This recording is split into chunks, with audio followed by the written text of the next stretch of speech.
Comencemos con un poco de la historia de Aristófanes. Vivió en Atenas del 450 a.C. hasta aproximadamente el 385 a.C. De su vida no se conoce mucho, pero lo que se sabe con certeza es que fue un griego que se dedicó a escribir comedia. Sin embargo, era una persona interesada en la política, y en algunas de sus obras se puede observar cómo transmitía ideas políticas a través de textos con premisas que a primera vista quizás no lo parecen, como por ejemplo en Lisístrata. Sus ideales eran conservadores y tradicionales. De su obra se puede deducir que apreciaba lo clásico. Aristófanes escribió 40 comedias, pero en la actualidad solo existen 11 completas. Estas comedias además son las únicas comedias griegas que se conservan hoy en día. Su primera obra, Los Convidados, la escribió cuando aún era bastante joven. La segunda, presentada un año después, fue Los Babilonios. Ambas se encuentran perdidas. La más antigua que sí se conserva es llamada Los Acarnienses, del año 425 a.C. Luego está Los Caballeros, del año 424. Una de las obras más relevantes de Aristófanes es Las Nubes. Alvin Lesky, un importante historiador de la literatura griega, califica el primer canto de esta obra como que pertenece a lo más hermoso de la poesía griega. Luego presentó a las avispas, la paz, las aves, otra de sus obras más relevantes, las Tesmoforiantes, Lisístrata, las ranas, las asambleístas y Pluto, que es la última obra que se conoce del poeta. Se puede observar que mientras los años iban avanzando y Aristófanes madurando, la mujer comenzó a tener más protagonismo en su obra. Estructura de la comedia de Aristófanes. Como características principales, Aristófanes utilizaba el recurso del sarcasmo e ironía en sus obras, además de juegos de palabras ingeniosos. En sus textos combinaba lo sencillo del día a día con temas importantes y trascendentes para generar quizás reflexiones y reacciones interesantes en el público. El mismo Aristófanes dejó en algunos de sus trabajos sus ideas sobre la comedia. La comedia no debe restringirse a los mismos lugares habituales del género, que si bien han de incluirse, no deben ser excluyentes.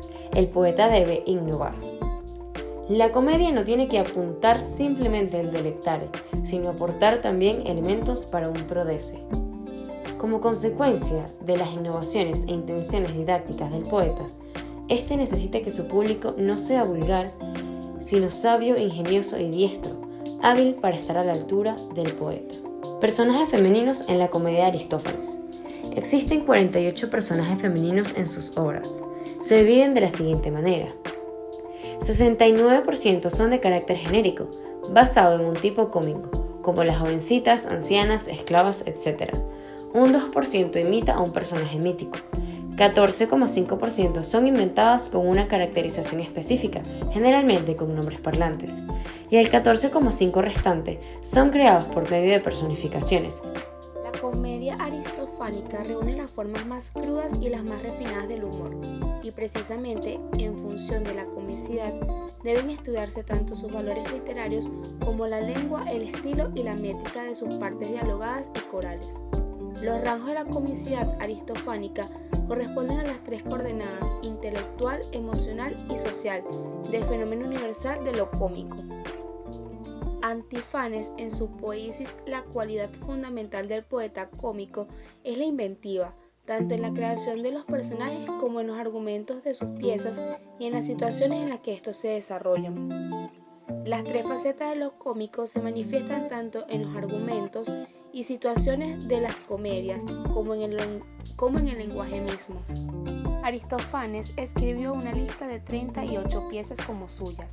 La labor de recogida y edición de los fragmentos de sus obras se inició en el siglo XVI por Carter, pero hasta el siglo XIX no se hicieron ediciones de los mismos con una firme base crítica.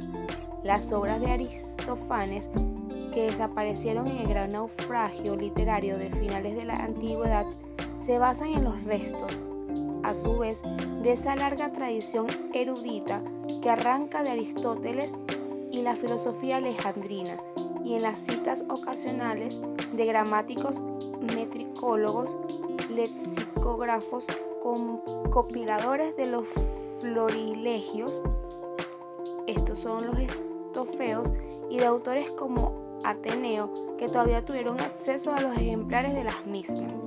Durante el Renacimiento y el Barroco, nuestro autor fue poco conocido, salvo las obras de la tríade bizantina. Pero con la llegada de la Revolución Francesa, comenzaron a difundirse por Europa el momento en el que Aristófanes comienza a ser leído en su totalidad y apreciado como el máximo exponente de la libertad de pensamiento y de palabras propias de la democracia. En nuestro siglo, la popularidad del cómico ha sufrido vaivenes semejantes, hasta el punto de ser el número de aceptaciones y representaciones de sus comedias una excelente piedra de toque para evaluar el límite de libertades que permiten los estados a los ciudadanos en cada momento.